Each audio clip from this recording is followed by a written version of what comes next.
جیتے جی زہرا کو دی، ظالموں نے ہے اذیت، جیتے جی زہرا کو دی، روح احمد رو رہی ہے، آسیہ خاموش ہے، المدد سیدہ، امداد کا یہ وقت ہے، المدد اے سیدہ، امداد کا یہ وقت ہے، سبیحہ کو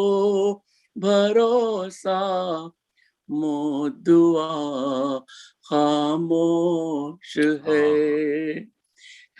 علی تصویر رقت، فاطمہ خاموش ہے، صبر ہی میں ہے مشیت، مرتضی خاموش ہے۔ اللہم صلی علی محمد و آل محمد۔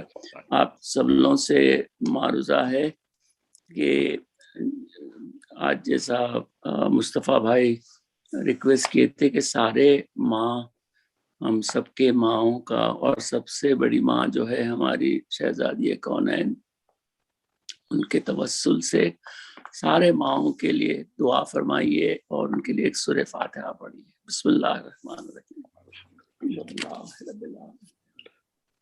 اور اس میں دوسرے بھی معنی ہیں، میں آپ کو بولتا ہوں، شیبہ جعفری، سبیہ جعفری، سیدہ صالحہ موسی، معصومہ جعفری، لیلہ جعفری، پھر اور ایک سیدہ جعفری، فاطمہ جعفری، اور قمر جہاں بیگم، اور جو ہے آپ کے زوار جعفری، صوفیہ جعفری، اور یوسف جہاں بیگم، پورے ماؤں کے لیے جو اس دنیا میں نہیں آئے آج کے جی اگر کوئی اور بھی کچھ پڑھنا چاہے، پیش کرنا چاہے تو بتا دیجیے گا ضرور۔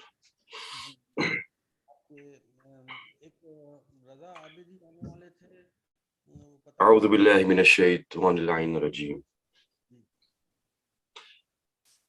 بسم اللہ الرحمن الرحیم، الحمد للہ علی ما انعم ولہ الشکر علی ما الہم والثناء بما قدم من عموم نعم ابتداها وسبوغ لعن نسداها وتمام منن أولاها، جمع عن الحصاء عددها ونا عن الجزاء يمدها وتفاوت عن الإدراك أبدها، وندبهم لاستزادتها بالشكر لاتصالها، واستحمد إلى الخلائق بإجزالها، وثناء بالندب إلى أمثالها. اللهم صل وسلم وزد وبارك على النبي الأمي العربي القرشي المدني الأبتهي التهامي السيد البهي السراج المضيء الكوكب الدري صاحب الوقار والسكينة المدفون بالأرض مدينة، حبيب إله العالمين وخاتم النبيين وسيد المرسلين وشفيع المذنبين ورحمة للعالمين، العبد المؤيد الرسول المصدد المصطفى الأمجد المحمود الأحمد، سيدنا ومولانا أبي القاسم محمد وعلى اللهم صل وسلم وزد وبارك على السيد المطهر الإمام المظفر الشجاع الغضنفر أبي شبير وشبار، القاسم توبة وصقر الأنزع البتين الأشرف المكين الأشجع المتين العارف المبين الناصر المعين ولي الدين السيد الوصيين العلم الراشدين المولى الموحدين قبلة العارفين القائد الغر المحجلين وقاتل الناكثين وقاتل القاسطين وقاتل المارقين أبو الغر الميامين وخليفة رسول رب العالمين مظهر الدين يعصب الدين حبل الله المتين الصراط المستقيم النبأ العظيم الإمام المبين الأمير المؤمنين أسد الله الغالب غالب كل غالب ومطلوب كل طالب الصاحب المفاخر والمناكب الإمام المشارق والمغارب الذي حبه فرض على الحاضر والغائب مولانا ومولى الثقلين علي بن أبي طالب اللهم صل على محمد وآله. اللهم صل وسلم وزد وبارك على السيدة الجليلة الجميلة المعصومة المظلومة الكريمة النبيلة المكروبة العلية ذات الأحزان الطويلة في المدة القليلة المجهولة قدرا والمغفية قبرا والمدفونة سرا والمغصوبة جهرا السيدة النساء الإنسية الهورى أم الأئمة النقباء النجباء وبنت خير الأنبياء الطاهرة المطهرة البتول الأزراء الفاطمة التقية النقية الزهراء اللهم صل على محمد اللهم صل وسلم وزد وبارك على صاحب الدعوة النبوية والسولة الحيدرية والإسمة الفاطمية والحلم الحسنية والشجاعة الحسينية والعبادة السجادية والماثر الباقرية والعاثار الجعفرية والعلوم الكاظمية والهجج الرضوية وجود التقوية والنقاوة النقوية والهيبة العسكرية والغيبة إلهية سيدنا ومولانا يا صاحب العصر والزمان اللهم صل على محمد وآل محمد وصلی محمد وآل محمد. اب یقیناً جن ایام کے لیے ہم جمع ہوئے ہیں اور جن بی بی سلام اللہ علیہ کا تذکرہ کرنا ہے، یہ ایک بہت امپورٹنٹ مقام ہے ہسٹری میں، بہت امپورٹنٹ ایونٹس ہیں ہسٹری میں، اور اس لیے یقیناً ہمارے علماء نے بھی تاکید کی کہ ضرور ایام فاطمیہ منائے، عشرہ منائے، خمسہ منائے، پورا مہینہ منائے. جو 2 تاریخیں ہیں، پہلی تاریخ سے دوسری تاریخ تک تمام ایام ان کے لیے مخصوص کر دیں. اس کی وجہ ہے اور بنیادی وجہ ہے. اچھا ہوتا کیا ہے کہ آج کل کے دور میں، اس دور میں جس دور میں ہم دیکھتے ہیں کہ بڑا ہی ایک فالس امپریشن دیا جا رہا ہے کہ ٹروتھ کو اور فالسہڈ کو، چیزوں کو مکس کیا جا رہا ہے آپس میں. ایک پیسیفسٹ اپروچ ہے جس میں کہا جاتا ہے کہ بس ہر چیز اچھی ہے، ایوری تھنگ از گڈ، سب سے محبت کیجیے، نفرت کی گنجائش نہیں ہے. اگر آپ کے اندر نفرت ہے تو یہ جو ہے اس کا مطلب یہ ہے کہ آپ دین پہ نہیں ہے، آپ نے دین کو نہیں سمجھا. ہمارا دین بس محبت ہے، سب سے محبت کرنی چاہیے. یہاں تک کہ ہو سکتا ہے کچھ لوگوں نے تو کہہ دیا ہو سکتا ہے کہ اللہ یزید کو بھی معاف کر دے، یعنی کہ حسین سے بھی محبت، نعوذ باللہ یزید سے بھی محبت، مولا علی کا احترام اور جناب معاویہ کا احترام، تو سب چیزوں کو مکس کر دیا ہے اور ملا دیا ہے. اچھا بچوں سے کیا کہا جا رہا ہے؟ یہ کہا جا رہا ہے کہ دیکھو محبت کرو، یہ نفرت تو یہ ہو گیا جو ہو گیا، جو غلطیاں تھیں وہ ہو گئی. ان the past is the past. اللہ رحمان الرحیم ہے، اب ان چیزوں کو چھوڑیے، آگے بڑھیے. لیکن بات یہ ہے کہ بنیاد جس پہ رکھی گئی ہے دین کی، اس کا سمجھنا ضروری ہے. اور دوسری بات یہ ہے کہ دیکھنا یہ ہے کہ کیا نفرت کی جگہ ہے دین میں یا نہیں ہے، اس کا کوئی مقام ہے، اس کی کوئی ٹروتھ ہے یا ایگزسٹنس ہے یا نہیں ہے. ڈاؤٹس ڈال دیے گئے کس کے بارے میں؟ ایونٹ کے بارے میں. کیا آگ لے کے آئے تھے دروازے پہ, کیا ظلم ہوا تھا بی بی پہ, کیا تازیانہ اور یہ سب چیزیں ہوئی تھی یا نہیں. اب یہ تو چیزیں صرف ہماری کتابوں میں نہیں, یہ تو بخاری میں لکھی ہوئی ہے, صحیح بخاری میں یہ باتیں لکھی ہوئی ہے, ان کے نام کے ساتھ لکھی ہوئی ہیں. ہم تو ممبر سے تذکرہ کرتے ہوئے, ذاکرین تذکرہ کرتے ہوئے نام نہیں لیتے, لیکن بخاری میں تو نام لیا گیا. اب ایک نوحہ خان نے نوحہ پڑھ دیا لعنت بر دشمن زہرا, تو وہ جناب بین ہو گیا. کیوں بین ہو گیا؟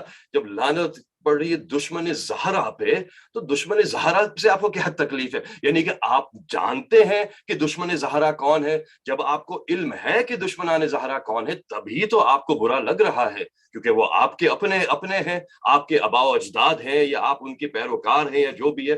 تو بات سمجھنے کی یہ ہے کہ دشمنان زہرا کون ہے. اور جب یہ حدیث آ گئی, اور یہاں تک کہ دیکھیے بخاری میں یہ پورا ایونٹ ہے, آگ کا تذکرہ ہے, تازیانے کا تذکرہ ہے, نام کے ساتھ تذکرہ ہے.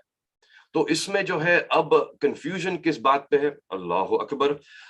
طاہر القادری صاحب نے اپنی کتاب میں ابن مخرمہ, ابن ابو حنزالہ, ابن زبیر کے حوالے دے کے لکھا ہے کہ انہوں نے یہ اس حدیث کو نقل کیا, الفاطمۃ بضعۃ منی, میرا ٹکڑا ہے, فمن اضاها اضانی فمن اضانی اضا اللہ, کہ جس نے ان کو تکلیف دی مجھے, اور جس نے مجھے اس نے اللہ کو تکلیف دی, اذیت دی. اللہ اکبر. اور اللہ نے قرآن میں کہہ دیا الذین یؤذون اللہ ورسولہ, جو بھی اللہ کو اس کے رسول کو اذیت دے, لعنہ اللہ فی الدنیا والآخرہ, اللہ کی لعنت ہے اس پہ دنیا اور آخرت میں. اب سوال یہ ہے کہ لعنت کیا ہے, تبرہ کیا ہے؟ بعض دفعہ ہم سمجھتے ہیں گالم گلوچ ہے کہ جا کے گالیاں دو.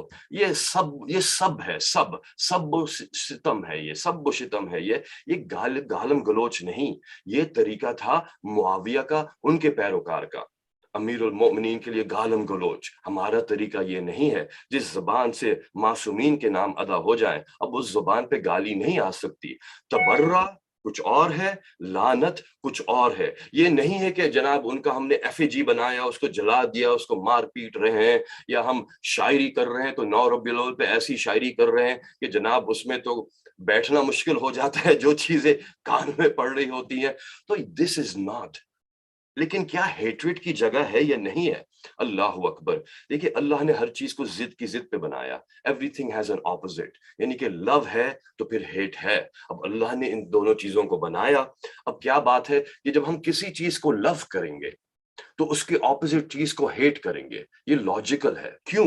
اگر ہم ہیٹ نہیں کر رہے اس کے اپوزٹ چیز کو, تو اس چیز کو ہم در حقیقت لو نہیں کر رہے, بلکہ اللہ نے تو اتنی خوبصورتی سے فزکس کے ذریعے سے سمجھا دیا. آپ دیکھ لیجئے کائنات میں جتنی بھی چیزیں ہیں سب کے صفات ہیں. اب جتنے صفات ہیں تمام شہ کے, اس میں سے ایک صفت جو اس ظاہری دنیا میں اللہ نے رکھی ہے وہ رنگ ہے. رنگ. جب آپ رنگ کو دیکھتے ہیں, ایک عجیب, پرسوں ہی ایک عجیب ویڈیو میرے سامنے آ گئی, اور وہ کوئی سائنٹسٹ تھا اور وہ فزکس کی بات کر رہا تھا. اس کی بات سے ایک چیز کی طرف توجہ دی اس نے, اور میں بڑا شکر گزار ہوں اس کا. بات سائنس کی ہو رہی تھی, ہماری دین کی نہیں, لیکن ہر چیز میں اللہ کی قدرت نظر آتی ہے, اور اتنی خوبصورت مثال تھی. اور اس نے کہا کہ دیکھو, اس نے لال سیب کی مثال دی. اس نے کہا لال سیب ہے. کہنے لگے سب دیکھیں گے کیا کہیں گے, کہیں گے یہ لال ہے. کہا ہاں اس کی کوالٹیز میں آتا ہے کہ یہ لال ہے. کہا پتہ ہے یہ لال کیوں ہے, آپ اس کو لال کیوں کہہ رہے ہیں؟ کیوں کہہ رہے ہیں؟ اس لیے کہہ رہے ہیں کہ جتنے بھی رینبو کے کلرز ہیں, جو 7 کلرز ہیں, روئے جی بیف جیسے ہم سکول میں سیکھتے ہیں, ریڈ, اورنج, یلو, روئے جی گرین, بلو, انڈیگو, وائلٹ, یہ 7 کلر ہیں. ان سب کی اپنی فریکوینسیز ہیں. جب یہ سیب سے ٹکراتی ہیں تو ٹکرا کے سیب جو ہے ان میں سے بعض فریکوینسیز کو ابزارب کر لیتا ہے اپنے سٹرکچر کی وجہ سے, مولیکولر سٹرکچر کی وجہ سے بعض فریکوینسیز کو ابزارب کر لیتا ہے. جس کو سیب ابزارب کر لیتا ہے وہ آپ کو نظر نہیں آتے, وہ سیب کے اندر جذب ہو جاتے ہیں. ایک فریکوینسی ایسی ہوتی ہے جس کو سیب ریفلیکٹ کر دیتا ہے.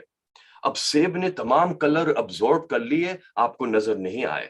سیب نے ریفلیکٹ کیا, ریڈ کیا، یعنی کہ جو چیز ریفلیکٹ کی اس سے آپ نے پہچانا سیب کو. یعنی کہ آپ کے لیے سیب کیا ہے؟ یہ جو لال ہے. اور یہ لال کیوں ہے؟ کیونکہ اس لیے نہیں کہ اس نے لال کو پسند کیا، اس کی پہچان جو بنی وہ اس وجہ سے بنی جس چیز کو اس نے پسند نہ کیا.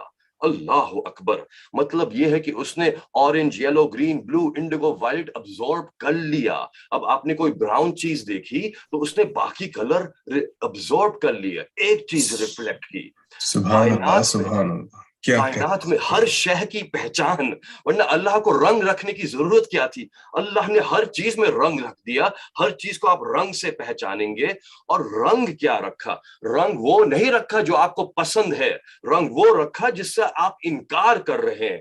آپ کی پہچان نہیں ہے جو آپ پسند کر رہے ہیں، آپ کی پہچان ہے جس چیز سے آپ نفرت کر رہے ہیں، جس چیز کا آپ تبرہ کر رہے ہیں. تبرہ سے پہچان ہو گئی. اس سیب نے اپنایا اورنج، یلو، گرین، بلو، انڈیگو، وائلٹ. تبرہ کس کا کیا؟ لال کا کیا. اس نے کہا یہ نہیں چاہیے مجھے. اب جس نے دیکھا کہا یہ لال سیب ہے. اللہ اکبر. یعنی کہ اب اگر دل میں بی بی کی محبت واقعی ہے تو امکان نہیں ہے کہ آپ برات نہ کریں ان کے دشمنوں سے.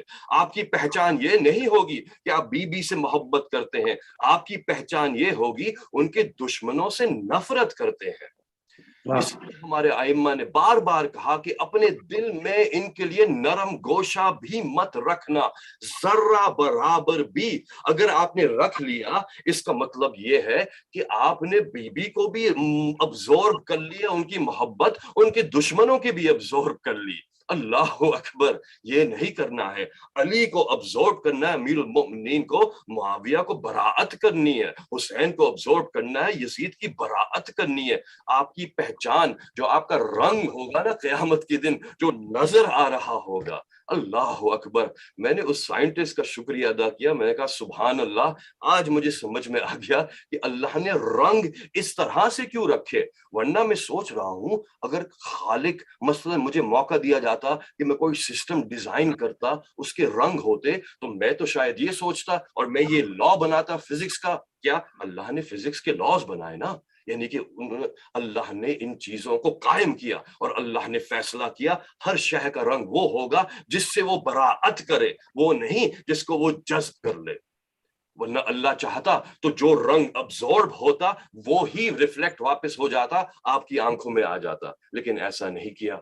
اچھا پھر اس نے کہا کہ دیکھو یہ جو کالا رنگ ہے، اللہ اکبر، کہتا ہے یہ جو سیاہ رنگ ہے نا، سیاہ، یہ اس کی خاصیت یہ ہے کہ یہ ہر کلر کو ابزورب کر لیتا ہے، کچھ ریفلیکٹ نہیں کرتا. میں نے کہا اب میں سمجھ گیا ان منافقین کے دل سیاہ کیوں ہوتے ہیں، کیونکہ یہ وہ لوگ ہیں جو کہتے ہیں یہ بھی اچھے ہیں وہ بھی اچھے ہیں، ان کو بھی دل میں رکھ لو ان کو بھی دل میں رکھ لو. اپنی طرف سے بہت بڑے مہربان رحمان رحیم حضرت عیسیٰ بن رہے ہوتے ہیں، مسیح بن رہے ہوتے ہیں، ہم تو گال موڑ دیتے ہیں، ٹرن دی ادر چیک. در حقیقت دل سیاہ ہو چکے ہیں، اس لیے ہر چیز ڈال دو کوئی فرق ہی نہیں پڑتا. ہاں وہ بھی صحیح ہے وہ بھی صحیح ہے. یہی تو ہوتا ہے جب علم نہ ہو. آپ نے اکثر سنا ہو کہہ دیتے ہیں ارے بھائی لڑنے کی کیا ضرورت ہے، وہ تو ہو گیا جو ہو گیا تھا، ہم میں اور آپ میں کوئی فرق ہی نہیں ہے. نہیں، بہت فرق ہے. فرق یہ ہے کہ ہم نے ان چیزوں کو ٹھکرا دیا جن چیزوں کو آپ نے دل میں رکھ لیا. اب ہمارے رنگ فرق ہو گئے ہیں. تو کتنا ضروری ہے کہ براعت ہو. اور براعت یہی تو ہے، براعت یہ تھوڑی ہے کہ آپ جا کے گھوسے مار رہے ہیں، کہ آپ جا کے ان کی توہین کر رہے ہیں. نہیں، لا اکراہ فی الدین لکم دینکم ولی دین. ہمیں تو کوئی فرق نہیں پڑتا. نہ ہمارے اندر کوئی تبلیغی انڈیورز ہیں کہ ہم جا کے ان کو کنورٹ کر رہے ہیں، نہ ہم کسی سے لڑ رہے ہیں، لیکن جو ان کی کتابوں میں لکھا ہے وہ بھی بیان نہ کریں. اب بعض جگہیں تو ایسی ہو گئی ہیں، میرا ملک ایسا ہو گیا، آپ کچھ کہیں گے تو ہمیں تو جیل میں ڈال دیا جائے گا، ایف آئی آر کٹ جائے گی. تو بھائی سب سے پہلے تو ایف آئی آر صحیح بخاری کے خلاف کٹنی چاہیے، صحیح بخاری کو ڈھا کے سلاخوں کو پیچھے رکھنی چاہیے کہ یہ سیاہ ستہ کتابیں ہیں، ان کو بھی صحیح مسلم کو صحیح بخاری کو بھی باندھ دیا جائے اور ان کو جیل میں ڈال دیں، ان کو بین کر دیں. بین نہیں کر سکتے، ان کی بنیاد ہی ان پہ ہے. قرآن تو چھوڑ ہی دیا تھا، اب یہی کتابیں بچی تھیں، ان کو بھی بین کر دیں گے تو کیا ہوگا. تو ایڈیٹنگ ہوتی جا رہی ہے، ایڈیٹنگ کے یہ بھی کاٹ دو یہ بھی کاٹ دو، آخر میں بس اتنی سی پیمفلٹ رہ جائے گی 2 جنریشنز کے بعد. بس یہی ہوگا، کیونکہ احساس نہیں ہے. مسئلہ یہ ہوا کہ شیعہ علماء نے ان سے زیادہ کتابیں پڑھ لی ہے، تو شیعہ علماء ان سے بہتر جاتے ہیں ان کی کتابیں، تو انہی کے کتابوں سے ہمیشہ ان کو جو ہے ڈیبیٹس میں ان چیزوں میں غلط ثابت کیا ہے۔ اب وہ کیا کرے، چینجز تو آ رہی ہیں اور آتی رہیں گی، اس لیے آن لائن کتابیں یعنی کہ پرزرو کر لیں، جو ہے وہ چینج ہوتی جا رہی ہیں، اور آپ کے پاس پیپر کاپیز ہیں تو اس کو ضرور پرزرو کر لیں۔ Everything is being rewritten. اب اگر ہم یہ مان گئے کہ دیکھیے ضروری ہے کہ براءت کیا ہے، ظہوری ہے، لعنت کیا ہے، دیکھیے ہر چیز کو پہچانا جاتا ہے اس کی اپوزٹ سے۔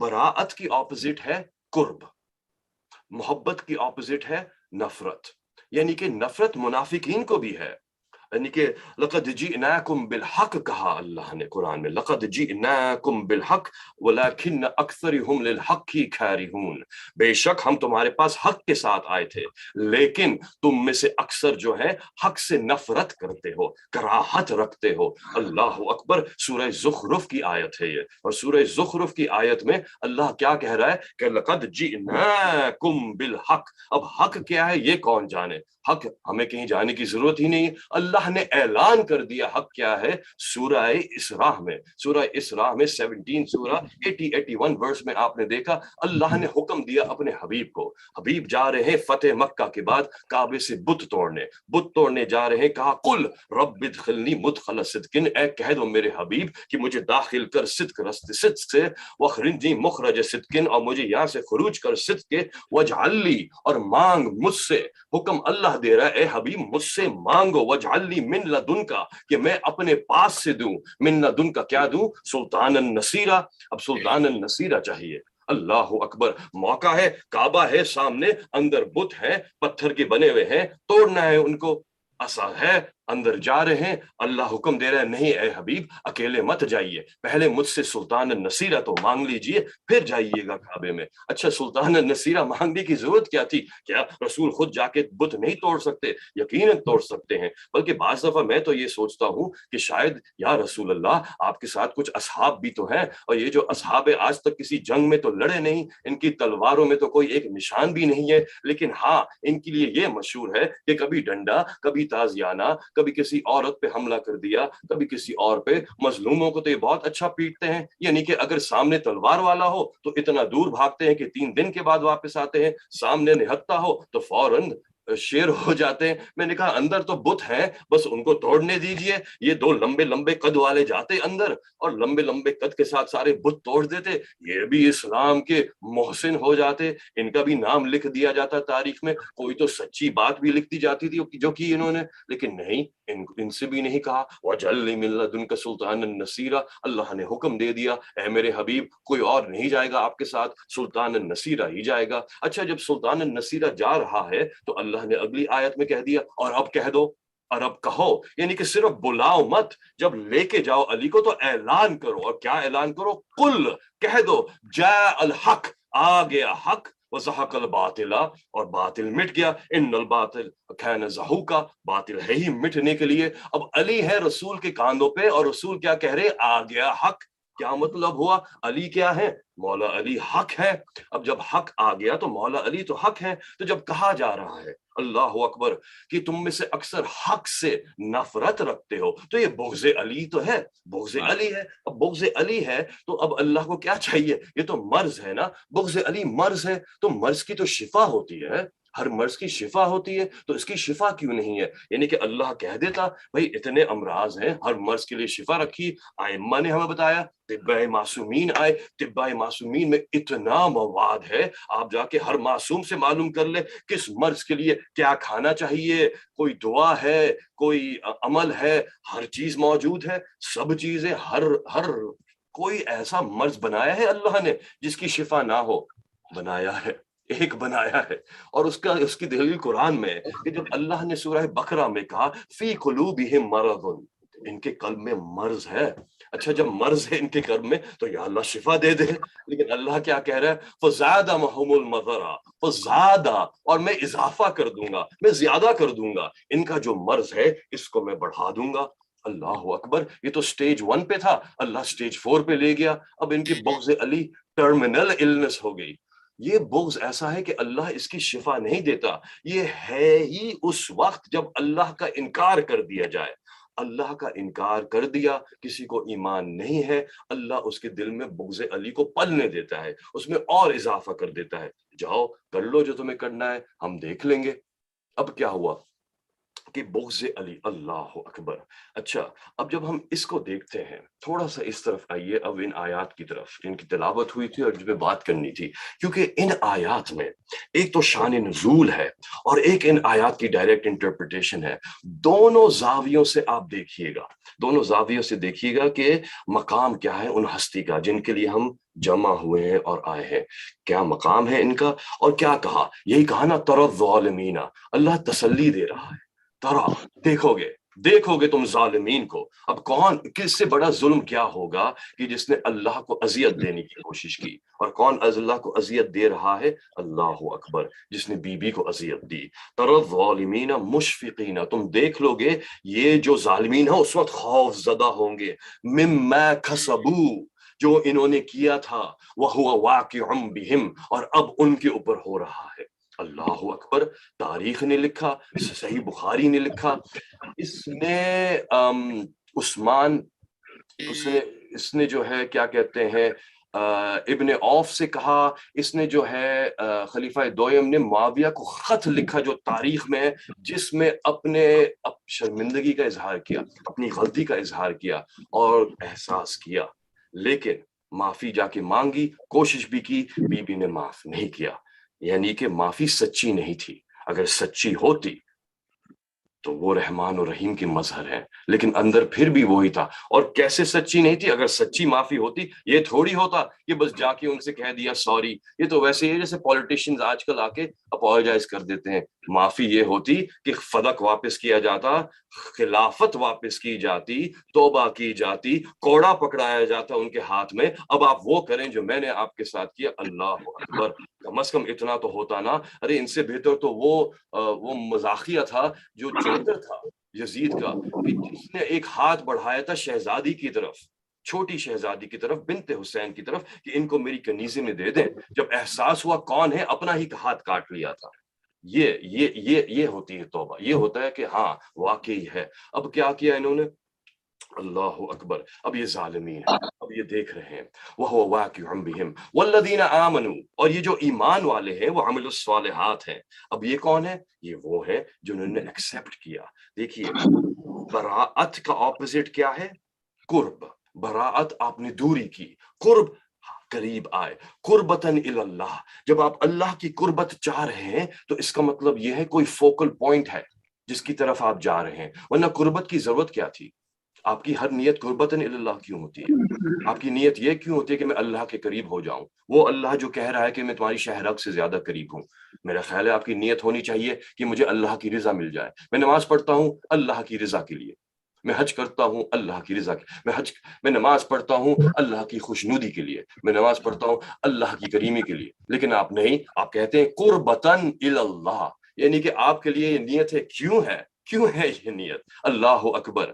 یعنی کہ یہ کیوں کہا گیا کہ امیر المؤمنین صلاۃ المؤمن ہے اور بی بی صلاۃ نیت صلاۃ ہے, کیوں ہے, کیا ہے یہ قربتاً الی اللہ ہے کیا, یعنی کہ کوئی تو قریبی پوائنٹ ہے, ورنہ قربت کی ضرورت کیا تھی. یہ لفظ ہی کیوں آیا اس میں, یہ اتنا اہم کیوں ہے یہ لفظ قربت, یہ کہا نہیں قریب ہو جاؤ. اچھا قریب ہونے کا مطلب یہ ہوتا ہے کہ ایک پوائنٹ ہوتا ہے جو قرب کا ہوتا ہے کہ میں اس کے قریب ہو رہا ہوں. آپ اپنی گاڑی میں جا رہے ہیں, آپ نے دوست سے کہا میں تمہارے گھر کے قریب آ رہا ہوں, آپ چلے تھے اپنے گھر سے, آپ اپنے گھر سے چلے تھے, آپ دوست کے گھر جا رہے ہیں, جتنا آپ دوست کے گھر قریب ہوتے جائیں گے اتنا اپنے گھر سے دور ہوتے جائیں گے. تو یعنی کہ براعت کہیں سے ہوگی تو قرب کہیں پہ ہوگا. اب اللہ نے ہی یہ لفظ رکھے نا, اللہ نے یہ مثالیں دی, ورنہ ہمیں کیا ضرورت تھی. اس کا مطلب یہ ہے کہ پوائنٹ اے ہے قرب, اب قرب کی طرف جانا ہے, اور دوری ہوگی کسی اور پوائنٹ سے. اگر ہم اس کے بھی قریب ہیں اور اس کے بھی قریب ہیں تو ہم کہیں ہیں ہی نہیں, ہم ہلے ہی نہیں. ہم کہہ رہے کہ اللہ اکبر, ہم کہہ رہے ہیں کہ بھئی یہ نہیں, کیا مثال ہے مولانا, جزاک اللہ. ہم کہہ رہے ہیں کہ بھئی ہم قربتاً الی اللہ ہے اور بی بی کے دشمنوں سے ہمیں محبت ہے کہ نہیں یہ بھی اچھے ہیں. در حقیقت کیا ہے, اس کا مطلب یہ ہے ہم اللہ سے برات کر رہے ہیں. اللہ اکبر, اللہ اکبر. ان کے دشمنوں سے محبت کرنا اللہ سے برات ہے. ہم اپنی طرف سے بہت بن رہے ہیں, نو وی ڈونٹ ڈو تبرہ, وی آر آل لونگ. در حقیقت کیا کر رہے ہیں, اللہ سے برات کر رہے ہیں. We are moving away from Allah towards